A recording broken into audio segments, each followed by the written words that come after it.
हमारे खास कार्यक्रम रिपोर्टर्स लाइव में आपका स्वागत है। इस प्रोग्राम में हमारे साथ देश के कोने कोने से रिपोर्टर्स जुड़ते हैं, जिनके साथ देश भर की बड़ी बड़ी खबरों पर चर्चा की जाती है। तो शुरुआत करेंगे रिपोर्टर्स लाइव की।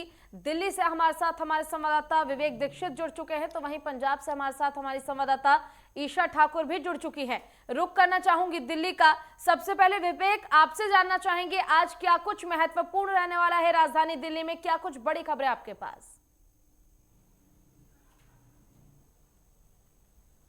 बिल्कुल, मैं आपको बता दूं कि दिल्ली में जिस तरीके से पहली खबर है, बड़ी खबर है, क्योंकि दिल्ली देश की राजधानी है। तो सबसे पहले शुरुआत करते हैं, क्योंकि दिल्ली में सबसे ज़्यादा जो ओमिक्रॉन के मामले आ रहे हैं, क्योंकि अब तक के 24 मामले आ चुके हैं। पूरा देश, क्योंकि जिस तरीके से ओमिक्रॉन पूरे देश में अपना पैर पसार रहा है, अब 150 से ऊपर के मामले हो चुके हैं। इसको लेकर कहीं ना कहीं सरकार भी चिंताजनक है। और सबसे बड़ी बात यह कि RDDMA ने अभी बैठक शुरू की है, कुछ ही देर में बैठक शुरू होगी। इसके बाद कई अहम फैसले होंगे इसमें, किस तरीके से ओमिक्रॉन पर रोक लगाई जा सके। हालांकि जिस तरीके से पहले अगर हम बात करें कोविड की, तो कोविड में जिस तरीके से ऑक्सीजन की कमी हुई थी, बेडों की कमी हुई थी, उसको देखते हुए कहीं ना कहीं पूरी तरीके से पहले से ही तैयारियां करने का पूरा प्लान कर रही है और बेड बढ़ाने का प्रयास कर रही है। अगर हम दूसरी बड़ी खबर की बात करें, पूजा जिस तरीके से अगर बात करें पहाड़ी इलाकों में जिस तरीके बर्फबारी हो रही है, उसके बाद कहीं ना कहीं दिल्ली में कड़ाके की ठंड देखने को मिलेगी। अगर हम कल की बात करें, रविवार की सुबह की अगर बात करें, तो मौसम विभाग के हिसाब तो 4.6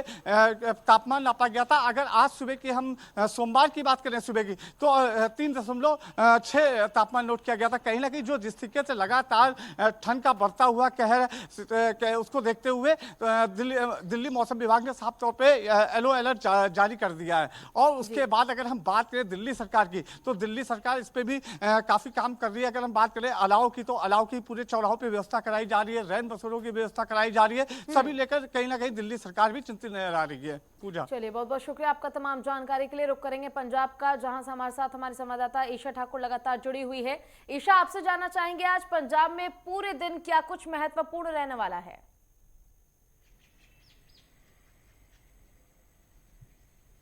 देखिए, अगर हम पंजाब की बात करें तो इस वक्त पंजाब हाई अलर्ट पर है। केंद्रीय गृह मंत्रालय की तरफ से भी पंजाब को हाई अलर्ट पे रखा गया है, क्योंकि जिस तरीके से हमने देखा शनिवार को श्री दरबार साहिब में बेअदबी हुई है गुरु ग्रंथ साहिब की। और ऐसे में अभी तक हालांकि पंजाब सरकार की तरफ से SIT का गठन कर दिया गया है, जो इस मामले की पूरी जांच कर रही है, लेकिन अभी तक ये पता नहीं चल पाया है कि जो शख्स वहां पर पहुंचा था, जिसने बेअदबी करने की कोशिश की, आखिरकार उसे किसने भेजा था।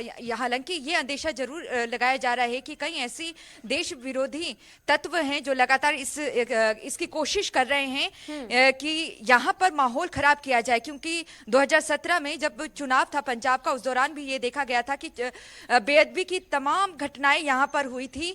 और इसके बाद क्योंकि अब 2022 के चुनाव भी काफी नजदीक हैं और वही घटनाएं लगातार यहां पर दोहराई जा रही है, तो कहीं ना कहीं ये आशंका जताई जा रही है कि पंजाब का माहौल खराब करने की यहां पर कोशिश की जा रही है, धार्मिक भावनाओं को आहत किया जा रहा है, ताकि जो सिख कम्युनिटी है वहां पर यहाँ पर किसी तरीके की कोई अप्रिय घटना घट सके। लेकिन अब हाई अलर्ट पर पूरे पंजाब को रखा गया है। जितने भी धार्मिक संस्थान हैं, चाहे गुरु घर हो चाहे मंदिर है, उनकी सुरक्षा यहाँ पर चाक चौबंद कर दी गई है। दूसरी बड़ी खबर की अगर पूजा हम बात करना चाहें, जिस तरीके से हाईकमान कांग्रेस की अगर हाईकमान की बात करें, उनकी तरफ से ये संकेत दे दिए गए हैं कि नवजोत सिंह सिद्धू के फेस पर ही 2022 का चुनाव यहां पर लड़ा जाएगा कांग्रेस की तरफ से पंजाब में।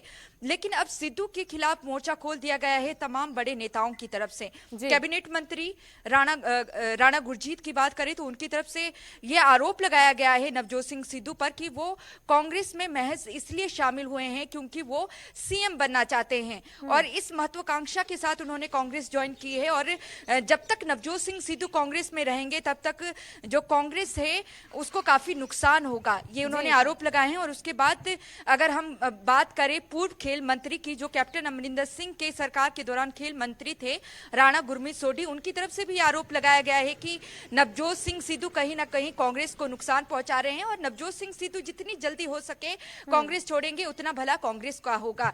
ये दोनों वो नाम है, बड़े नाम है, जो कैप्टन अमरिंदर के काफी करीबी माने जाते हैं। जी। आवेदन की आज आखिरी दिन है। कांग्रेस की तरफ से जो टिकट का बंटवारा होना है, जो भी आवेदन मांगे गए हैं, आज आखिरी तिथि है। तो ऐसे में देखिए, जिन्हें टिकट यहाँ पर नहीं दी जाएगी, जिन बड़े नेताओं को यहाँ पर दरकिनार किया जाएगा, जाहिर तौर पर वो कहीं ना कहीं कैप्टन अमरिंदर सिंह के साथ जाने वाले हैं। और नवजोत सिंह सिद्धू की बात करें तो 2017 में एन चुनाव से पहले उन्होंने कांग्रेस का दामन थामा था। उससे पहले उन्होंने बीजेपी छोड़कर पूरी कोशिश थी उनकी कि वो आम आदमी पार्टी में जाए और आम आदमी पार्टी में वो मुख्यमंत्री का चेहरा चाहते थे, लेकिन आम आदमी पार्टी ने इसमें हामी नहीं भरी। यही वजह है कि उन्होंने कांग्रेस का रुख किया। और तमाम बड़े जो नेता हैं इस वक्त कांग्रेस हाईकमान से भी नाराज चल रहे हैं कि जो दिग्गज और वरिष्ठ नेता हैं, कहीं ना कहीं कांग्रेस हाईकमान उनकी अनदेखी कर रही है।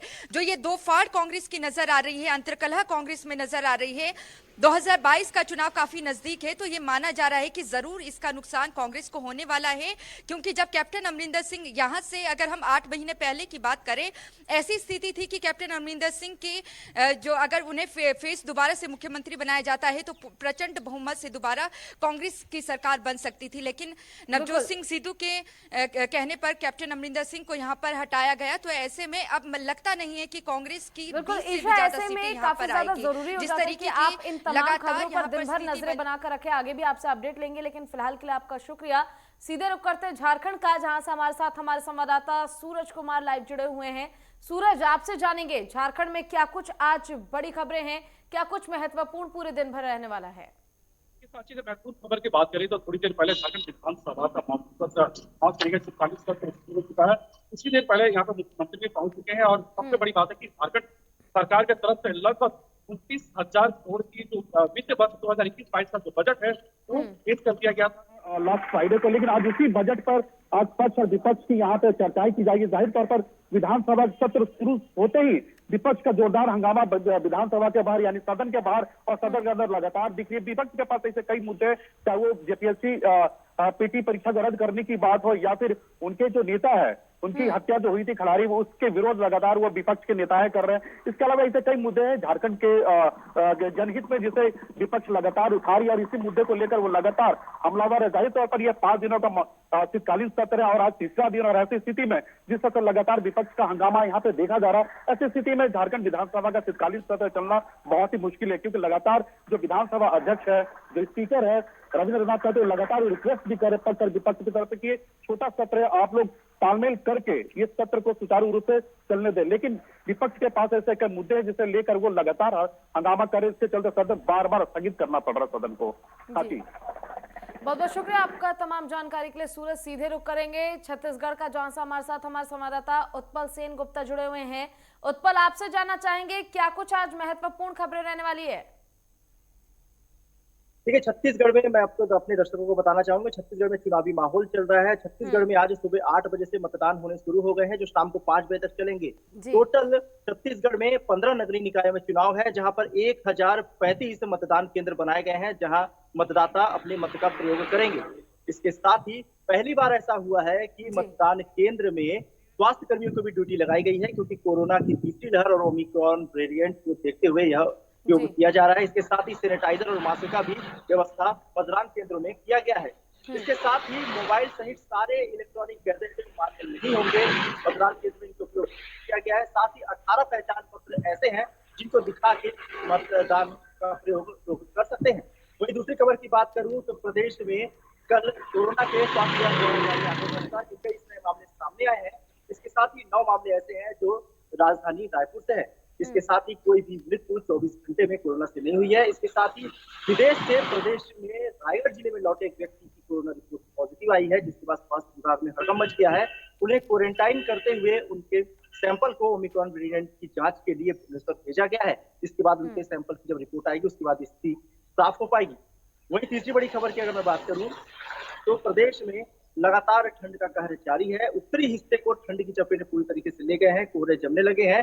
रात का जो तापमान है लगातार गिर रहा है, 5 डिग्री सेल्सियस से 8 डिग्री सेल्सियस के बीच में तापमान लगा हुआ है। इसके साथ ही मौसम वैज्ञानिकों से अगर माने तो लगातार और 3 दिन तापमान में गिरावट देखी जा सकती है। वही चौथी और मुख्य खबर की अगर मैं बात करूं तो चौथी खबर बिलासपुर से है, जहां रेल कर्मी से 39 लाख रुपए की धोखाधड़ी करने वाले बिल्डर दंपति और बैंक के मैनेजर के ऊपर तारबहादुर से 430 का अपराध पंजीबद्ध कर दिया गया है। दरअसल 2017 में रेल कर्मी को घर की दरकार हुई तो उन्होंने बिल्डर दंपत्ति से संपर्क किया, जिसके बाद बिल्डर ने बैंक के मैनेजर के साथ मिलकर पूरा षड्यंत्र रचा और 30 लाख रुपए लोन जी फाइनेंस उत्पल, किया। यहाँ पर आपको रोकना चाहूंगी। आप इन तमाम खबरों पर नजर बनाकर रखिएगा, आगे भी आपसे अपडेट लेते रहेंगे, लेकिन फिलहाल के लिए धन्यवाद। सीधे रुख करते हैं हरियाणा का, जहां से हमारे साथ हमारे संवाददाता एमी शर्मा जुड़ी हुई हैं। एमी, आपसे जानना चाहेंगे हरियाणा में आज क्या कुछ महत्वपूर्ण खबरें रहने वाली हैं दिन भर? जी पूजा, मैं आपको बताना चाहूंगी। सबसे पहले आपको पहली खबर से रूबरू कराती हूँ। जिस तरह से शीतकालीन बैठक चल रही है उसमें नए नए मुद्दों को लेकर बहसबाजी चल रही है, वहीं सूत्रों से खबर आ रही है कि इस शीतकालीन बैठक के बाद हो सकता है कि बीजेपी पार्टी अपनी एक बड़ी यहाँ पर सभा करने जा रही है ऐलानाबाद में, क्योंकि ऐलानाबाद में जो चुनाव हुए थे उसमें उन्होंने अपना एक प्रत्याशी उतारा था जो गोविंद कांडा था, जिसको लोगों द्वारा काफी समर्थन मिला था। उस समर्थन को देखते हुए वो इस समय यहाँ पर एक बड़ी रैली करने जा रहे हैं। इस रैली में मुख्य अतिथि के रूप में अगर हम बात करें तो हरियाणा के मुख्यमंत्री मनोहर लाल खट्टर पहुंचेंगे और साथ ही यहाँ पे काफी दिग्गज नेता भी पहुंचने की उम्मीद जताई जा रही है और कहा जा रहा है कि इस रैली के थ्रू लोगों का आभार व्यक्त करेंगे और साथ ही यहाँ पर कई नई सौगातें भी ऐलानाबाद के लोगों को मिलने वाली हैं। और अगर हम वहीं दूसरी खबर की बात करें तो दूसरी खबर ये है कि रेलवे में अब काफी नया बदलाव लाने की कोशिश की जा रही है, क्योंकि जिस तरह से बताया जा रहा है कि प्रधानमंत्री ने 16 लाख करोड़ रुपए रेल मंत्री द्वारा दिए जाएंगे रेलवे को लेकर, क्योंकि रेल मंत्री लगातार रेल परिवहन को लेकर काफी सजग नजर आ रहे हैं। वो जहां पर मैन्युफैक्चरिंग होती है वहां पे जाकर लगातार निरीक्षण कर रहे हैं, क्योंकि माल गाड़ियों को लेकर काफी जिस तरह से लेट हो जाती हैं और जिससे कि रेल विभाग पर काफी गहरा असर पड़ता है अगर खर्चे को लेकर, तो खर्चे को लेकर भी वो नई योजनाओं पे काम करते हुए नजर आ रहे हैं कि जिस तरह से कि समय पे माल पहुंचे और इस तरह से रेल विभाग को भी आर्थिक क्षति ना पहुंचे और आर्थिक विकास हो सके, आर्थिक फायदा हो सके। वहीं आपको अगर हम तीसरी खबर की बात करें तो तीसरी खबर ये है कि जिस तरह से सब प्रदेश की सबसे बड़ी चोरी जो गुरुग्राम में की गई थी उसमें अब धीरज सेठिया जो आईपीएस है उस पर लगातार एसटीएफ नजर बनाई हुई है और वो नोटिस पे नोटिस दिए जा रहे हैं, पर अभी तक एसटीएफ द्वारा धीरज सेठिया से बातचीत नहीं हो पा रही है। और इसी बीच हमारे साथ उत्तर प्रदेश से हमारे साथ हमारे संवाददाता प्रदीप आनंद श्रीवास्तव जुड़ चुके हैं, वहीं विवेक रंजन बिहार से जुड़ चुके हैं। रुक करना चाहूंगी उत्तर प्रदेश का। और प्रदीप, आपसे ये जानना चाहेंगे आज दिन भर क्या कुछ महत्वपूर्ण खबरें आपके पास हैं? जी देखिए, अगर हम बात करें तो आज करीब 146 करोड़ की जो परियोजना है, करीब 4 ऐसे राष्ट्रीय राजमार्ग हैं जिसका जो है नितिन गडकरी लोकार्पण करने जा रहे हैं मिर्जापुर में, जहां पर सीएम योगी आदित्यनाथ उनके साथ होंगे, केशव मौर्य उनके साथ होंगे और इसके अलावा जो उत्तर प्रदेश के जो सड़क परिवहन मंत्री हैं उनके साथ होंगे। और एक बड़ा जो है एक बड़ी सौगात मिलने जा रही है पूर्वी उत्तर प्रदेश को, क्योंकि ये जो 4 राष्ट्रीय राजमार्ग हैं ये अलग अलग तरीके से उत्तर प्रदेश को बिहार से जोड़ते हैं, उत्तर प्रदेश से नेपाल को जोड़ते हैं। कनेक्टिविटी बढ़ेगी तो निश्चित रूप से विकास के जो आयाम है वो स्थापित होंगे और अब जो है दिल्ली दूर नहीं होगी, इस तरह का भी एक स्लोगन जो है इसके साथ हम जोड़ के देख सकते हैं।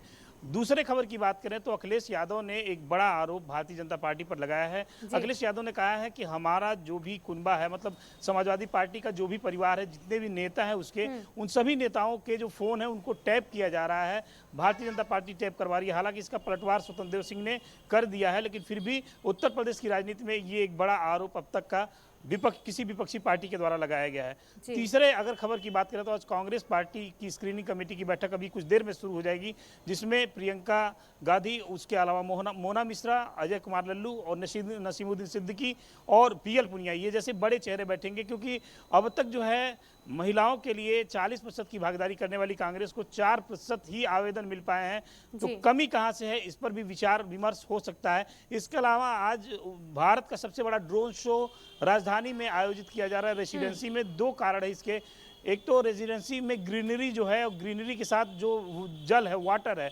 दोनों के तालमेल से एक बेहतर लेजर शो का भी आयोजन किया गया है, जिसमें भारत देश की जो संस्कृति है, भारत देश के वीरों की गाथा, भारत देश की सत्य सनातन धर्म की जो बात है वो आम लोगों तक पहुंचाई जाएगी। इसका लाइव टेलीकास्ट करीब भारत के सभी चैनल करेंगे, दूरदर्शन पर इसका लाइव होगा, लाइव प्रसारण होगा। तो कहीं ना कहीं से ये 4 बड़ी खबरें हैं जिस पर आज नेटवर्क 10 की नज़र उत्तर प्रदेश में बनी हुई है। जी, बहुत बहुत शुक्रिया तमाम जानकारी के लिए प्रदीप। आपका सीधे रुख कर लेते हैं बिहार का, जहां से विवेक रंजन हमारे साथ जुड़े हुए हैं। विवेक, आपसे जानना चाहेंगे महत्वपूर्ण खबरें जो बिहार में आज दिन भर रहने वाली हैं।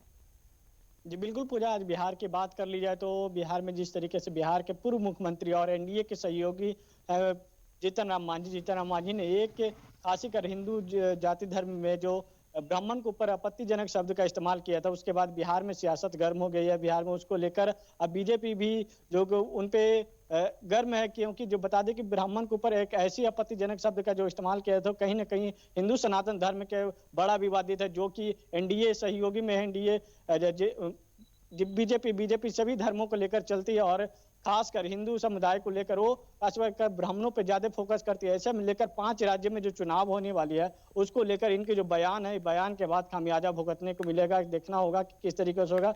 अगर वही दूसरी खबर की बात कर ली कोरोना को लेकर, तो कोरोना का जो बात कर लीजिए तो बिहार में 6 एक्टिव केस मिली है, जो कि कल स्वास्थ्य विभाग से जब रिपोर्ट जारी किया गया है उसमें 6 बिहार में कोरोना पॉजिटिव केस मिली है। ऐसे में लेकर ओमिक्रॉन की जो बात कर ली है तो ओमिक्रॉन का अभी तक एक भी केस नहीं आया।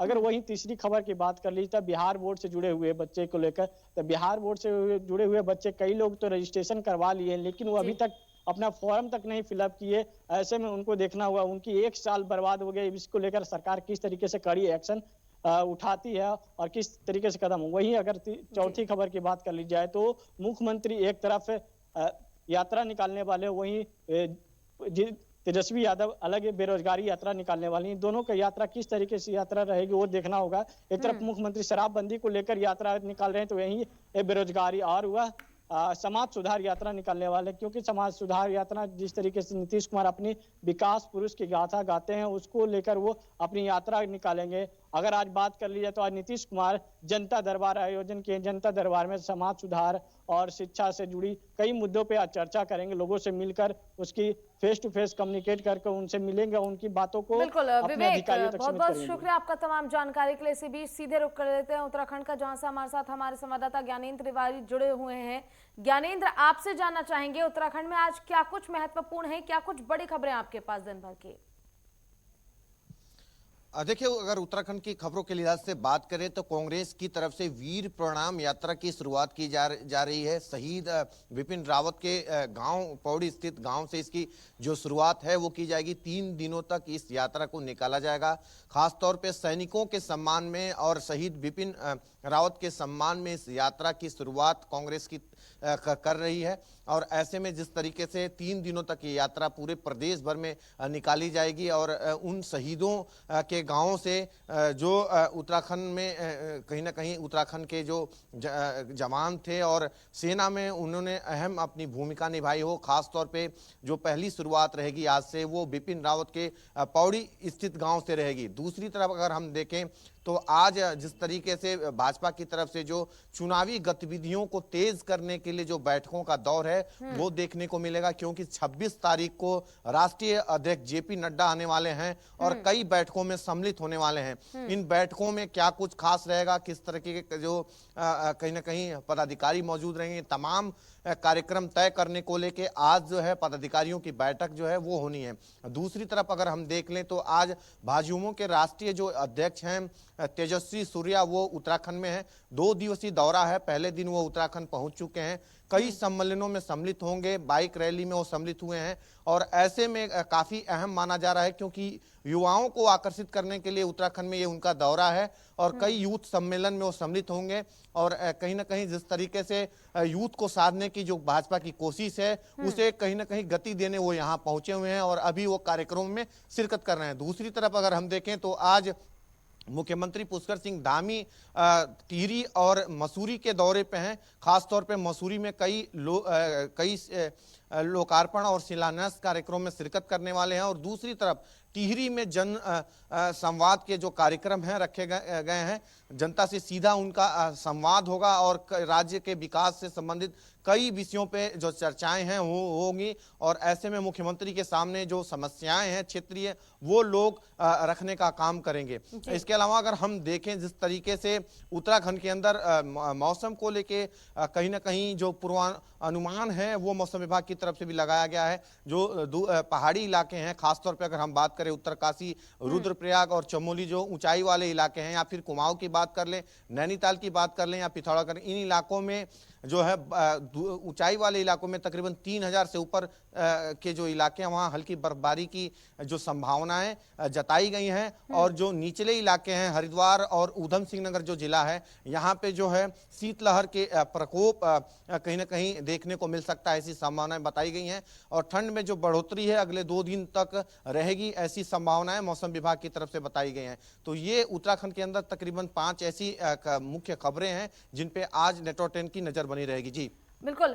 ज्ञानेंद्र, आपसे ये भी जानना चाहेंगे, जिस तरह से आपने जिक्र किया कि 26 दिसंबर को बीजेपी के राष्ट्रीय अध्यक्ष जेपी नड्डा का आगमन होगा देहरादून में, इसको लेकर क्या कुछ तैयारियां वहां पर की जा रही हैं? और क्योंकि विधानसभा चुनाव भी नजदीक है, तो क्या इसे भी चुनावी गतिविधियों से जोड़कर अगर देखा जाए तो कितना महत्वपूर्ण है ये आगमन?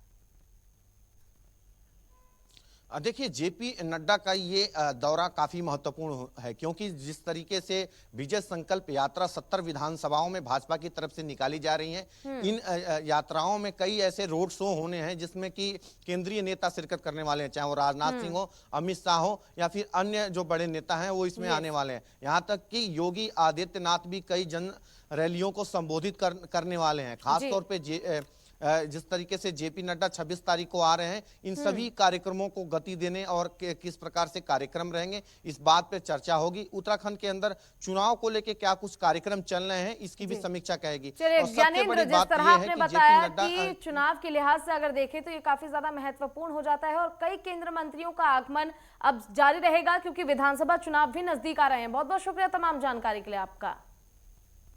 और इसी के साथ फिलहाल के लिए रिपोर्टर्स लाइव में बस इतना ही। आप देखते रहिए नेटवर्क 10। जय हिंद।